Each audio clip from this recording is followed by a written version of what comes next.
suis en présence de Mme Fanny Lachapelle, qui est intervenante de milieu dans Service Plus aux Trois-Pignons. Ça va bien? Oui, ça va bien, merci. Oui.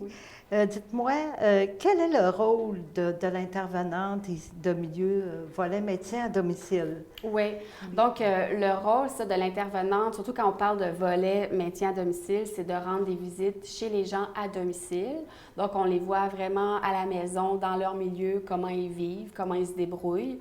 Donc, on offre des rencontres. Ça peut aussi être fait au bureau. Des fois, on croise aussi des gens dans les couloirs, tout ça. Mais l'idéal, c'est ça, c'est de se rencontrer à la maison, puis c'est de faire une évaluation des besoins de la personne, autant au niveau de la santé, de comment elle se débrouille à la maison, s'il faut faire adapter, par exemple, un peu la chambre de bain, s'il y a un problème de mobilité. On s'assure que la personne mange bien. Si elle a besoin de soins, bien, à ce moment-là, on peut référer à des organismes selon le besoin. Donc, je sers aussi de pont pour référer les gens aux organismes communautaires ou, s'il y a lieu aussi, au CLSC pour faire appel à différents besoins de ressources du CLSC. Ça concerne autant, est-ce que ça concerne aussi autant des... pour le ménage à l'intérieur de leur logement? Oui, ça peut être aussi pour le ménage, exactement, si les gens sont plus capables.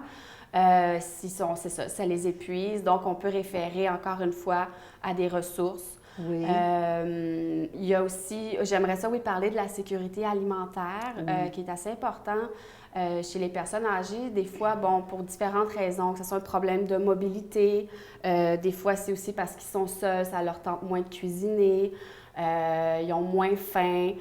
Alors, il existe des popotes roulantes, donc on peut les mettre en lien, puis ils peuvent se faire livrer des repas chauds à la maison à tous les midis. Repas complets, soupe, salade, repas principal. Puis ce qui est intéressant aussi, souvent chez les personnes âgées, ils ont moins d'appétit, donc on conseille de manger plus souvent dans la journée, fait qu'ils peuvent se séparer ce menu-là. Alors, ça aussi, ça existe, donc la sécurité alimentaire. Alimentaire aussi, fait que ça complète beaucoup, là. C'est dans plusieurs niveaux que vous travaillez avec les gens. Oui, dans le fond, c'est vraiment de sécuriser la personne, autant sur le point physique, la santé, la sécurité. C'est un tout. Oui. Puis habituellement, les rencontres là, avec les personnes, là, les résidents, comment que ça se déroule? Est-ce que vous les voyez plus ici, dans les tours? Ou ça peut se faire ailleurs, habituellement? Bien, habituellement, étant donné que moi, je suis comme dans les tours, je rencontre les gens chez eux, carrément. Je veux dire, on se parle, je les appelle, puis j'offre une rencontre à domicile. Comme je vous dis, c'est toujours mieux, comme ça on peut voir la personne, comment elle vit dans sa maison, comment elle se débrouille. Alors, le plus souvent, on préfère aller chez les gens, mais sinon, s'ils ne veulent pas, bien, eux, ils peuvent venir en bas vous voir, se rencontrer au bureau. Puis, j'imagine que parmi ces personnes-là, il y en a des fois qui vivent beaucoup d'isolement, mais qu'ils hésitent à demander de l'aide. Oui, à ce moment-là, qu'est-ce que vous leur diriez? Parce qu'il y en a qui...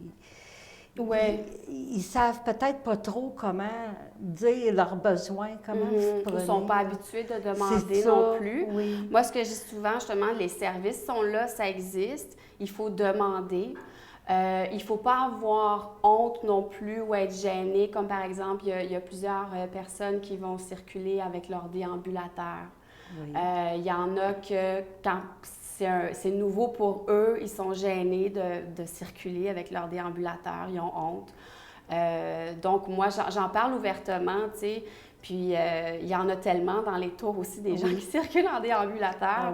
Fait que c'est comme un peu de casser ça, là, tu sais, puis de vraiment sans forcer les gens, là, mais de leur faire comprendre qu'il ne faut pas hésiter à demander, puis que les services sont là pour les aider. Pour les aider. Exactement. Puis les maintenir le plus longtemps possible à domicile, autant que possible, évidemment, en les sécurisant.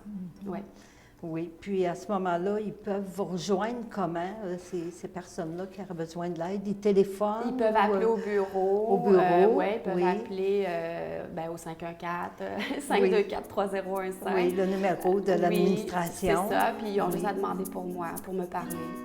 OK.